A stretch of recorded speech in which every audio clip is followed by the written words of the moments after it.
सभी का बहुत बहुत स्वागत है हमारे विशेष कार्यक्रम समस्या आपकी समाधान हमारा में। और मैं हूं आपके साथ रश्मि मेनन। दर्शकों, जीवन में बहुत प्रकार के दुख आते हैं। सभी प्रकार के दुख कुछ ग्रहों के कारण आते हैं, क्योंकि ये ग्रह जब अपनी चाल बदल लेते हैं तो उससे हमारी कुंडली पर प्रभाव पड़ता है और बहुत सारे बदलाव हमारी कुंडली में देखे जाते हैं। यदि कुंडली की बात की जाए तो कुंडली के माध्यम से हम 9 ग्रह, 12 राशि, 27 नक्षत्र और 12 भावों के बारे में पता लगा सकते हैं कि आखिरकार ये जो समस्याएं आ रही हैं क्यों आ रही हैं, किन कारणों से आ रही हैं, किन ग्रहों के कारण से आ रही है, या फिर कौन सा भाव प्रभावित कर रहा है और किस ग्रह के कारण कर रहा है। और ऐसी ही जानकारियां मिलना बहुत ज्यादा मुश्किल हो जाता है। लेकिन अब आप बिल्कुल निश्चिंत हो जाएं, क्योंकि समस्या आपकी समाधान हमारा के माध्यम से आपको ऐसी ही सटीक जानकारियां दी जाएंगी। आज बात करेंगे कुंडली के पहले भाव में लग्न की। यदि लग्न और लग्नेश कुंडली के बाकी भावों में जाकर बैठ जाए तो किस प्रकार से आपको प्रभावित कर सकता है। यदि लग्नेश जाकर कुंडली के अंदर जिस प्रकार से 12 भाव होते हैं उन 12 भावों में जाकर बैठता है तो अलग अलग तरीके से प्रभावित करता है और जीवन में अलग अलग प्रकार की समस्याएं आती हैं। तो चलिए आज इसी विषय पर चर्चा करेंगे और चर्चा को आगे बढ़ाने के लिए और आप तक ये सब जानकारियां पहुंचाने के लिए हमारे साथ स्टूडियो में मौजूद हैं आचार्य महेंद्र कृष्ण भारद्वाज जी। तो आइए उनका स्वागत करते हैं। आचार्य जी, आपका बहुत बहुत स्वागत है। जय श्री कृष्णा। ईश्वर आपका कल्याण करे। तो दर्शकों, यदि आप भी आचार्य जी से बात करना चाहते हैं, समस्याओं के समाधान जानना चाहते हैं, सटीक जानकारी प्राप्त करना चाहते हैं या फिर अपनी कुंडली का विश्लेषण करवाना चाहते हैं, खासकर जिनके पास कुंडली नहीं है वो अपनी कुंडली बनवाना चाहते हैं, तो आप सभी इन नंबरों पर संपर्क कर सकते हैं। आचार्य जी से बात कर सकते हैं, अपनी सभी प्रकार की जानकारियां प्राप्त कर सकते हैं मात्र एक कॉल के माध्यम से। साथ ही आप अपने जीवन का उद्धार कर सकते हैं, कष्टों से मुक्ति प्राप्त कर सकते हैं। लेकिन उसके लिए आपको एक कदम बढ़ाना पड़ेगा और फोन उठाकर कॉल करनी होगी और समस्या आपकी समाधान हमारा के माध्यम से अपनी सभी प्रकार की समस्याओं के उपाय जानने होंगे। नंबर लगातार आपकी टीवी स्क्रीन पर दिखाए जा रहे हैं। तो आचार्य जी, कार्यक्रम की शुरुआत करेंगे मंगलाचरण से। वक्रतुंड महाकाय सूर्यकोटि समप्रभा निर्विघ्नं कुरु मे देव सर्वकारेषु सर्वदा। वसुदेव सुतं देवं कंसचारूणमर्दनं देवकी परमानंदं कृष्णं वंदे जगद्गुरु।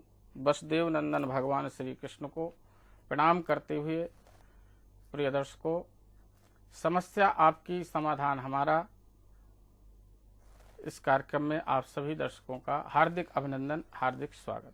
जी हाँ, बिल्कुल आचार्य जी, जैसे आपने पिछले एपिसोड्स में हमें जानकारी दी थी, हमारे दर्शकों को जानकारी दी थी कि कुंडली के 12 भाव जो होते हैं उनसे किस किस की जानकारी प्राप्त होती है और किस प्रकार से कौन सा भाव प्रभावित करता है। उसी तरीके से आज हम बात करेंगे लग्नेश की। यदि लग्नेश कुंडली के अलग अलग भाव में जाकर बैठता है तो अलग अलग प्रभाव भी डालता होगा। तो मैं चाहूंगी आप हमारे दर्शकों को बताएं, यदि लग्नेश कुंडली के पहले भाव में या दूसरे भाव में जाकर बैठ जाए तो कैसे प्रभावित करता है। जी हाँ, देखिए प्रिय दर्शकों, लग्न में जन्म कुंडली के अंदर लग्नेश और लग्न का विशेष महत्व होता है।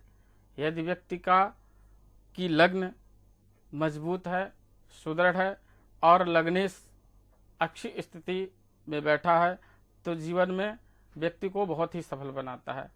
पर कुछ लोग कहते हैं महाराज, यदि लग्नेश पीड़ित हो, अस्त का हो, प्रभावित हो तो उसके जीवन में कैसा फल प्राप्त होगा, क्या करें।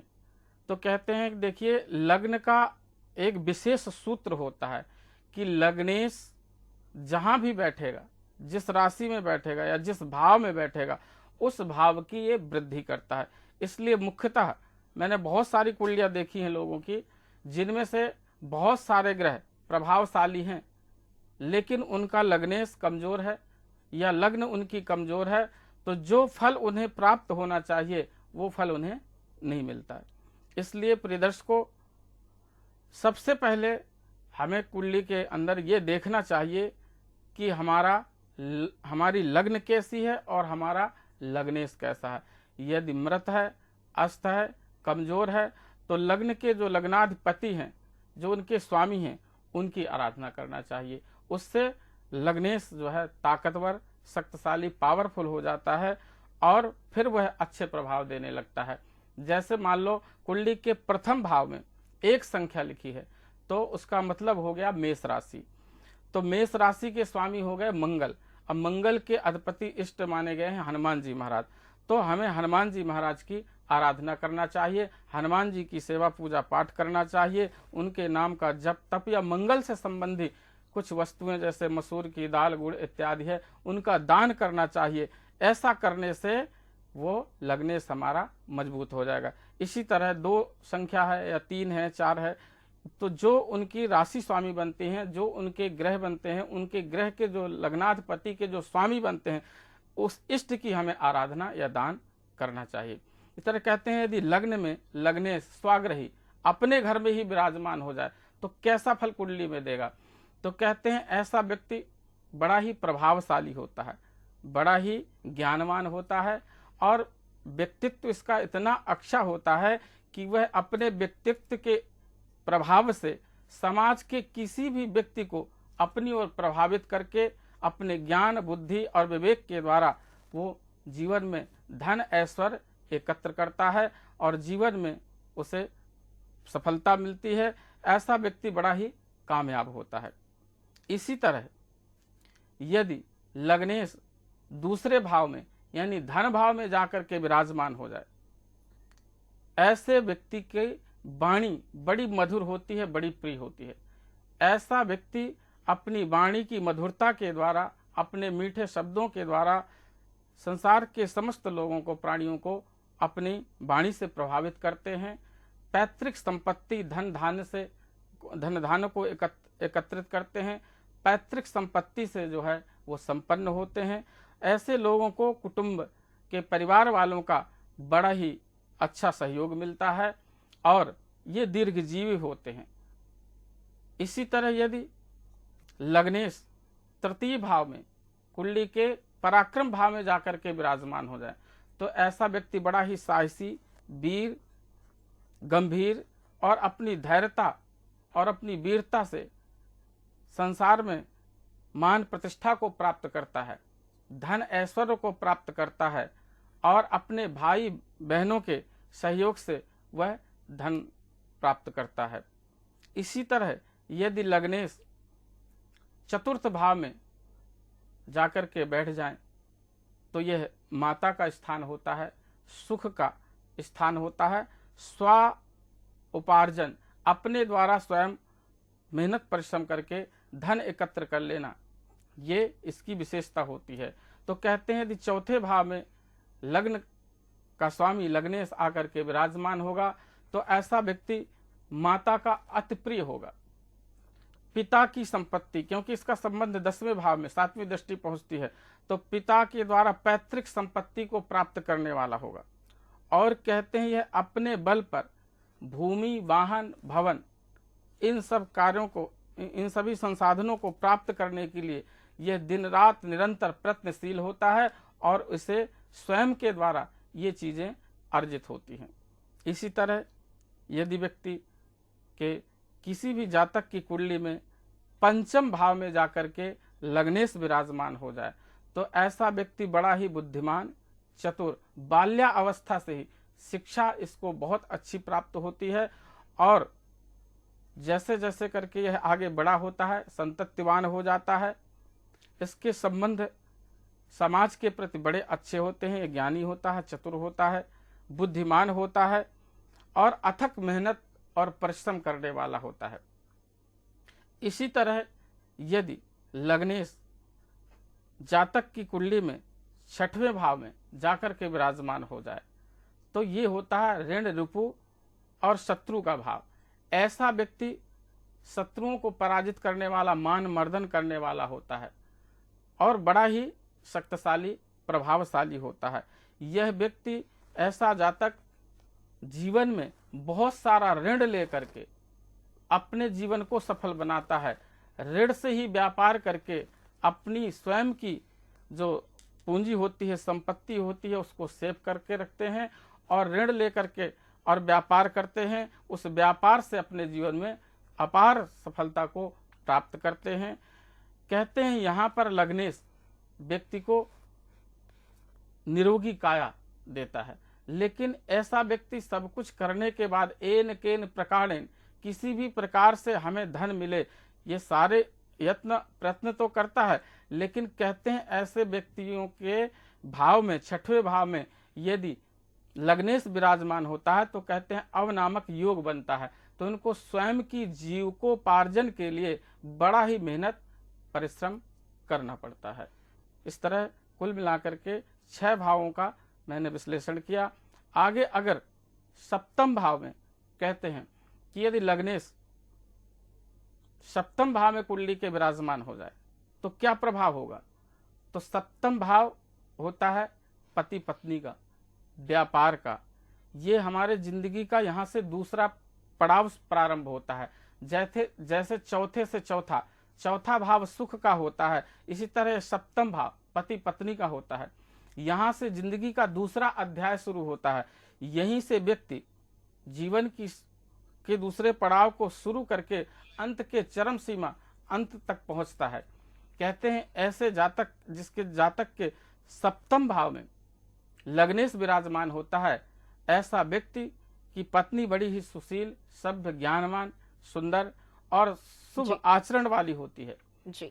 और वो पत्नी के द्वारा समाज में सम्मान को प्राप्त करता है और संपत्ति व्यापार के द्वारा, क्योंकि इसमें व्यापार का भी भाव होता है, तो चौथे से भी देखते हैं और इसका 7वें से देखते हैं और कर्म भाव से देखते हैं, तो सप्तम भाव भी व्यापार का मुख्य होता है। तो ऐसा व्यक्ति व्यापार करके, और व्यापार नहीं भी करता, यदि नौकरी करता है तो नौकरी के साथ साथ कोई भी ऐसा दूसरा कार्य करने की सोचता है और सोच करके वो दुनिया के जो ऐश्वर्य के साधन होते हैं सबको प्राप्त करता है। जी हाँ, बिल्कुल आचार्य जी, बहुत अच्छे तरीके से आपने जानकारी दी इन 7 भावों के बारे में। कुंडली के बाकी भावों के बारे में भी आपसे जानकारियां लेंगे। फिलहाल एक कॉलर जुड़ गए हैं, चलिए उनसे बात कर लेते हैं।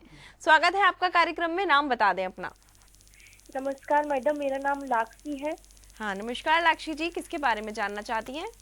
जी मैडम, मैं अपने बच्चे के बारे में जानना चाहती हूँ। जी बिल्कुल, स्वास्थ्य के बारे में। जी बिल्कुल, आप अपने बच्चे का नाम बताएं। जी हमारे बच्चे का नाम ओम है मैडम। ओम जी की जन्म की तारीख बता दें। जी 26 जनवरी 2010। जन्म का समय और स्थान बताएं। जी जन्म का स्थान है उसका मथुरा और जन्म का समय है 1:50 का मैडम। 1:50, ये दोपहर के हैं या फिर रात? नहीं मैडम, रात के 1:50 है। तो फिर आप क्या जानना चाहती हैं स्वास्थ्य संबंधी? जी मैडम, मैं गुरुजी को नमस्कार कहना चाहती हूँ सबसे पहले। मैडम मैं जानना चाहती हूँ कि जो बच्चा है मेरा वो बहुत बीमार रहता है जी। मतलब उसको बहुत ज्यादा ही जो हम परेशान रहते हैं, कुछ भी खिलाओ या कुछ भी वैसा बाहर कुछ अच्छा पहन ले, कुछ कर ले तो बीमार बहुत ज्यादा मतलब जल्दी हो जाता है मैडम। जी बिल्कुल, तो कितने समय से ऐसी समस्या आ रही है? कितने समय से आपको लग रहा है कि वो बहुत जल्दी बीमार हो जाते हैं, या फिर अच्छे कपड़े पहन लेते हैं या अच्छा पहन लेते हैं तो बीमार हो जाते हैं? जी मैडम, काफी समय हो गया। मतलब पहले हमें लगता था कि शायद उसका कुछ स्वास्थ्य में ही कुछ मतलब परेशानी है, लेकिन मैडम वो तो बहुत ज्यादा बीमार रहने लगा है। तो अब समस्या है हमारे लिए। जी बिल्कुल, निश्चिंत हो जाएं, अवश्य ही ठीक जगह कॉल किया है आपने। समस्या आपकी समाधान हमारा के माध्यम से आपकी समस्या का समाधान किया जाएगा। तो आचार्य जी अपने पुत्र को लेकर बहुत ज्यादा परेशान है, स्वास्थ्य संबंधी परेशानियां हैं, समस्याएं हैं उनके साथ। जी, इस बालक की कुंडली तुला लग्न की कुंडली है और इनकी सिंह राशि है, और सिंह राशि एकादश भाव में चंद्र और गुरु का संयोग बन रहा है, और वहां पर द्वितीय भाव से बैठ करके शनि लग्नेश को पीड़ित कर रहे हैं। लग्नेश पीड़ित हो जाने की वजह से इनकी जीवन में बीमारी उत्पन्न हो रही हैं, ब्लड से संबंधी या इनको और कई तरह की बीमारियां, रक्त से संबंधी, फेफड़ों से संबंधी और श्वास से संबंधी बीमारी होंगी। कभी कभी इनको अस्थमा की शिकायत, यानी फेफड़ों में सांस का बढ़ जाना या पानी का बढ़ जाना, ऐसी भी शिकायत इनके जीवन में बन रही होगी। इसलिए और दूसरा कारण, इनके बालक के कुंडली में काल सर्प योग का निर्माण हो रहा है, और अगर इस बालक को इस समय इस बालक की कुंडली में केतु, गुरु और चंद्रमा, केतु की दशा में अंतरदशा गुरु का और महादशा गुरु की, और अंतरदशा इस समय लग्नेश की, चंद्रमा की चल रही है, जिसकी वजह से चंद्र पीड़ित होने से, लग्नेश पीड़ित हो जाने की वजह से इनको ज़्यादा दिक्कत हो रही है। तो बालक के गले में एक चांदी का लॉकेट बनवाएं और सोमवार के दिन इनके गले में धारण करवाएं।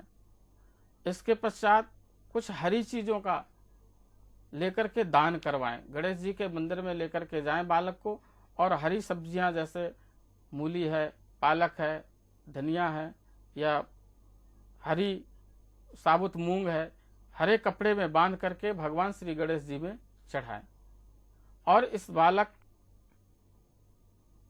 का जीवन में कम से कम कई बार, अगर ज़्यादा स्थितियां परिस्थितियां बिगड़ती हैं, ज़्यादा बीमार होता है, तो कम से कम साल में 2 या 3 बार इसका तुलादान अवश्य कराएं। यदि तुलादान करवाते रहेंगे तो इसके जीवन में ये जो बीमारियां हैं बहुत जल्दी खत्म होंगी और उससे इनको निजात मिलेगा।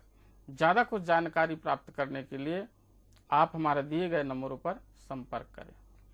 जी हाँ, बिल्कुल। उम्मीद है कि जो जानकारी आप प्राप्त करना चाहती थी वो आपको प्राप्त हो चुकी है। आचार्य जी ने आपको बहुत ही आसान उपाय बताया है, आप इसको करें, अवश्य ही जो आपकी समस्या है समाप्त हो जाएगी, आपका जो बच्चा है वो स्वस्थ हो जाएगा और आने वाली समस्याओं से भी आपको निजात मिल जाएगी। यदि उसके बावजूद भी आपको ऐसा लगता है कि और कोई जानकारी आप लेना चाहती हैं या फिर कोई सवाल रह गया है, तो आप कार्यक्रम के बाद भी संपर्क कर सकते हैं। नंबर आपकी टीवी स्क्रीन पर दिखाए जा रहे हैं। साथ ही बाकी जातकों को एक बार फिर से याद दिला दूं, यदि वह भी चाहते हैं कि उनकी किसी समस्या का समाधान नहीं हो पा रहा है और उनकी समस्या का समाधान हो जाए, तो वह भी हमें कॉल कर सकते हैं। समस्याएं बहुत सारी होती हैं, जीवन में लगातार समस्याएं आती रहती हैं, लेकिन आप बिल्कुल निश्चिंत हो जाएं, क्योंकि यदि समस्याएं हैं तो समाधान भी है। फर्क सिर्फ ये होता है कि आपको अपना समाधान खुद ढूंढना होगा। आपको ये देखना होगा कि किस तरीके से, किस प्रकार से आप अपनी समस्या का समाधान कर सकते हैं, और समाधान आपको इस कार्यक्रम के माध्यम से दिया जाएगा। आप कॉल करते रहें, समाधान जानते रहें और अपने जीवन को आसान बनाते रहें। नंबर आपकी टीवी स्क्रीन पर लगातार दिखाए जा रहे हैं। तो आचार्य जी, 7 भावों की बात हो गई थी। यदि कुंडली के 8वें भाव आयु भाव की बात की जाए, तो यदि उसमें आकर लग्नेश बैठ जाए तो कैसे प्रभावित करता है? जी प्रिय दर्शकों, कहते हैं यदि लग्नेश लग्न भाव का स्वामी अष्टमस्थ हो करके अष्टम भाव में विराजमान हो जाए, तो कहते हैं अष्टमस्थ यदि शनि हो जाए तो आयु की तो वृद्धि कर देंगे, पर इसके अलावा अगर और कोई राहु और केतु इनमें से कोई अष्टमस्थ 8वें घर में आकर के विराजमान होता है तो आयु में थोड़ा कमी आती है और रोग और ऋण बढ़ने के कारण बन जाते हैं। कहते हैं ये मृत्यु का भी प्रकार है और आयु का भी प्रकार है। अष्टमस्थ शनि बैठे तो आयु की वृद्धि कर देगा, पर कृष का कोई ना कोई थोड़ा बहुत राहु आदि से प्रभावित होने पर रोग दे देगा। लेकिन यदि यहाँ पर कोई शुभ ग्रह है, अष्टमेश यानी गुरु है, चंद्रमा है, शुक्र है, तो इससे इसके जीवन में आयु की वृद्धि होगी, निरोगी काया होगी और ये धन धान से संपन्न होगा। वैसे अष्टमेश के 6वें, 8वें और 12 भाव, इन तीनों भावों में यदि अष्टमेश बैठता है तो अव नामक योग बन जाता है, जिससे व्यक्ति को अपनी जीविकोपार्जन करने के लिए संघर्ष करना पड़ता है। पर यहाँ की एक विशेषता होती है, कहते हैं अष्टमस्थ लग्नेश यदि बैठे हों तो ऐसे व्यक्ति को विदेश जाने का योग मिलता है। तो यदि पापी ग्रह है, क्रूर ग्रह है, नीच का है, तो ऐसा व्यक्ति विदेश जाकर के विदेश में ही बस जाता है और धन अर्जित करता है।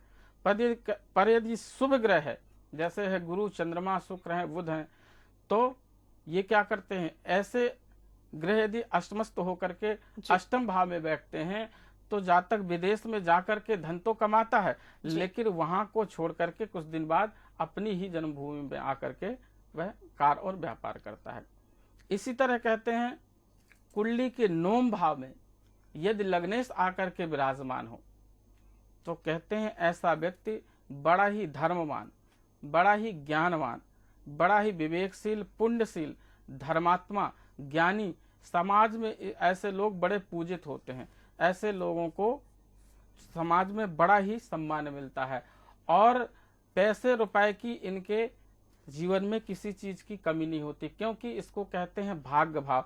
जिस व्यक्ति का भाव में जिस व्यक्ति के लग्नेश आकर के बैठ जाएगा तो उसके जिस कार्य को भी वो करने की सोचेगा और करेगा तो उसको निश्चित ही उस भाव से लग्नेश के बैठने की वजह से सफलता ही सफलता प्राप्त होगी।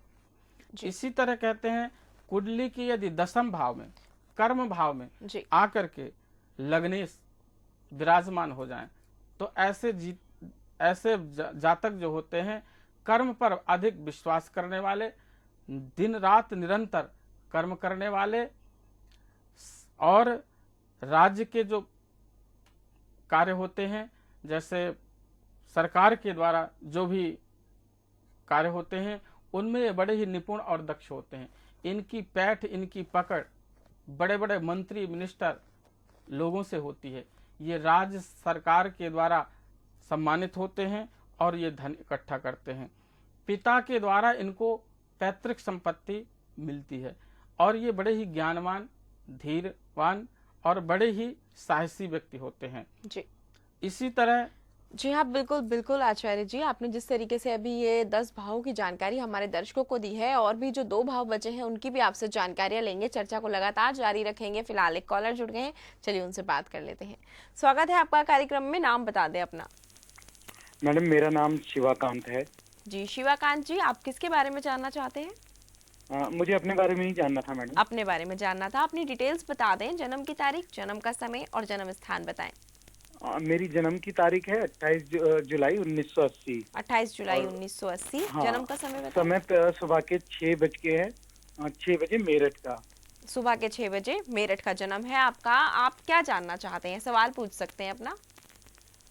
दरअसल मैडम मेरी शादी को ना कम से कम 6-7 साल हो गए हैं, जी। लेकिन शुरू से ही हमारी बनी नहीं है और आए दिन छोटी छोटी बातों पे झगड़ा होना, वो होना, कभी वो रूंठ के चली जाती है, कभी कुछ। तो जी। क्या मेरा मतलब डिवोर्स हो जाएगा उससे या इसी तरह से हमारा रिश्ता चलता रहेगा? मुझे गुरुजी से ये जानना था। जी बिल्कुल, अवश्य। तो गुरुजी अपने जी शिवकांत जी, आपकी कर्क लग्न की कुंडली है और लग्न में आपके सूर्य और राहु विराजमान है और सप्तम भाव में चंद्र केतु, जिस कारण से आपकी कुंडली में दोनों जगह से ग्रहण योग बन रहा है। लग्न से भी ग्रहण योग बन रहा है और सप्तम भाव से। सप्तम भाव में जब ग्रहण योग बनता है तो ऐसे व्यक्ति के जीवन में कलह तो निरंतर बना ही रहता है। इसलिए यदि आप अपने लड़ाई झगड़े को दूर करना चाहते हैं तो जल्दी से जल्दी पहले तो ग्रहण योग का आप जो है शांति करवाएं, योग्य आचार्य और ब्राह्मणों के द्वारा इसका निदान करवाएं, और अपने सप्तमेश जो शनि हैं इनको पावरफुल बनाएं। शनि के उपाय करें। बहते हुए जल में कोयला कम से कम 8 शनिवार तक अपने ऊपर से उतार करके काले कपड़े में 1.25 किलो बांध करके साथ में लोहे की 5-7 कील डाल करके ये 7 या 4 या 5 जो भी बन सके आपसे 5-7 शनिवार तक लगातार उपाय करें। और हो सके तो आप नीलम धारण करें। यदि आप नीलम धारण करते हैं, बृहस्पति की भी स्थिति आपकी कुंडली में कमजोर है, इसके लिए भी आप उपाय करें। हल्दी, चने की दाल और गुड़ लेकर के दक्षिणा रख करके किसी वयोवृद्ध ब्राह्मण को जाकर के दान में दें और उसे प्रणाम करें, उसका आशीर्वाद लें। अब प्रत्येक दिन आप अपने नाभि और जुबान पर और माथे पर केसर का तिलक लगाएं तो आपके दाम्पत्य जीवन में बड़ी ही मधुरता आ जाएगी। और ज़्यादा कुछ विस्तार से यदि जानकारी प्राप्त करना है तो दिए गए नंबरों पर संपर्क करें या अपॉइंटमेंट लेकर के आप मिलें। जी हाँ बिल्कुल, जैसा कि कहा आपको भी आचार्य जी ने कि और ज्यादा जानकारी के लिए आप व्यक्तिगत रूप से भी मिल सकते हैं, जिसके लिए आपको नंबर पर कॉल करके अपॉइंटमेंट फिक्स करवानी पड़ेगी। ऐसा आपको इसलिए कहा जा रहा है क्योंकि कार्यक्रम के दौरान और एक कॉल के माध्यम से संपूर्ण रूप से जानकारी नहीं दी जा सकती है, समय का अभाव होता है, बाकी कॉलर्स भी लाइन में होते हैं। तो इस कारण अच्छा रहेगा कि आप इन नंबरों पर कॉल कर लें, अपना अपॉइंटमेंट फिक्स करवा लें और आचार्य जी से आकर मिलकर सभी प्रकार की जानकारियां प्राप्त कर लें। नंबर आपकी टीवी स्क्रीन पर दिखाए जा रहे हैं। तो आचार्य जी, बाकी के 2 भावों के बारे में मैं चाहूंगी आप हमारे दर्शकों को बताएं। जी बिल्कुल प्रिय दर्शकों, यदि कहते हैं जन्म कुंडली के एकादश भाव में लग्नेश आकर के विराजमान हो जाएं तो एकादश भाव आय भाव कहलाता है। आय भाव में जब लग्नेश विराजमान हो जाता है, ऐसे लोगों के जीवन में धन की तो कभी कमी होती ही नहीं, यानी कि दिन दुगना रात चौगना ऐसे लोगों के जीवन में धन की वृद्धि होती है। जी बिल्कुल। ये धन कमाने में बड़े ही ज्ञान से, बुद्धि और तरीके से, और अपने धन को कैसे अचल संपत्ति में उसको परिवर्तित कर देना, ये इनसे कोई सीखे। अगर लग्नेश एकादश भाव में बैठ जाए तो ये खुद के द्वारा कमाया गया धन, जो खुद के द्वारा अर्जित की गई आय है, उसको ये तुरंत किसी अस्थिर अचल संपत्ति में कन्वर्ट करते जी बिल्कुल आचार्य जी, आपने एकदम सही बताया। खासकर जैसे अभी तो समय का अभाव है, लेकिन मैं चाहूंगी आप संक्षेप में बिल्कुल छोटे में बताएं कि 12वें भाव में लग्नेश कैसे प्रभावित करता है। यदि व्यक्ति के जीवन में कुंडली में अगर द्वादश भाव में लग्नेश आकर के विराजमान हो जाए तो कहते हैं इसको लोग व्यय भाव है, व्यय की अधिकता बढ़ा देता है। लेकिन देखिए, हर चीज के निगेटिव ही तथ्य नहीं होते हैं, कुछ पॉजिटिव भी होते हैं। कहते हैं व्यय भाव है तो व्यय में यदि लग्नेश बैठेगा तो व्यय की अधिकता कर देगा, ऐसा कुछ नहीं है भाई। देखिए, जब आपकी आय होगी तभी आप व्यय कर पाएंगे। यदि आपकी आय नहीं होगी तो व्यय कैसे होगा? व्यय की अधिकता तो यहाँ बढ़ा रहा है, तो इसका मतलब ये नहीं है कि कुछ लोग कहते हैं तो हम कर्ज लेकर के करेंगे। अरे भाई, कर्ज तुम्हें कैसे मिलेगा? यदि बैंक का भी नियम देखा जाए तो बैंक कहती है कर्ज उनको देना चाहिए जिन्हें कर्ज चाहिए, उनको नहीं। बोले जिनको कर्ज नहीं चाहिए उनको कर्ज देना चाहिए। इसी तरह समाज में भी है, यदि आप चाहें कि हमें कर्ज, तो समाज के लोग जब देखेंगे कि आपकी आय है, आपके पास लौटाने की सामर्थ्य है, तब तो आपको धन मिलेगा। इस तरह व्यय की यहाँ अधिकता तो होती है, लेकिन व्यक्ति अपने साहस और परिक्रम और बुद्धिमत्ता के द्वारा वो एन के प्रकार किसी भी तरह से धन को अर्जित करता है और धन अर्जित करके अपने जीवन को जी बिल्कुल जी, बहुत ही तो कुंडली के 12वें भाव में कहीं भी किसी भी स्थिति में, चाहे वो पापी हो, नीच का हो, कैसा भी हो, यदि लग्नेश बैठा है तो आपको शुभ, ज्यादा से ज्यादा शुभ प्रभाव देगा। जी बिल्कुल, आपने बहुत अच्छे तरीके से एक्सप्लेन किया, बहुत अच्छे तरीके से बताया कि कैसे लग्नेश कुंडली के 12 भावों में आकर प्रभाव डालता है, कैसे प्रभावित करता है जातकों को। फिलहाल समय का अभाव है, यहाँ रुकना पड़ेगा, लेकिन इतनी महत्वपूर्ण जानकारी हमारे दर्शकों को देने के लिए आपको बहुत बहुत धन्यवाद। जय श्री कृष्ण। तो दर्शकों, यदि आप भी चाहते हैं ऐसी ही सटीक जानकारियां आप तक पहुंचती रहें तो फोन उठाएं, कॉल करें और कार्यक्रम से जुड़े रहें। लेकिन समय का अभाव है, हमें यहाँ रुकना पड़ेगा। आपसे फिर मुलाकात होगी अगले एपिसोड में नए विषयों के साथ और भी तमाम जानकारियों के साथ। तब तक के लिए मुझे भी दीजिए आज्ञा। नमस्कार।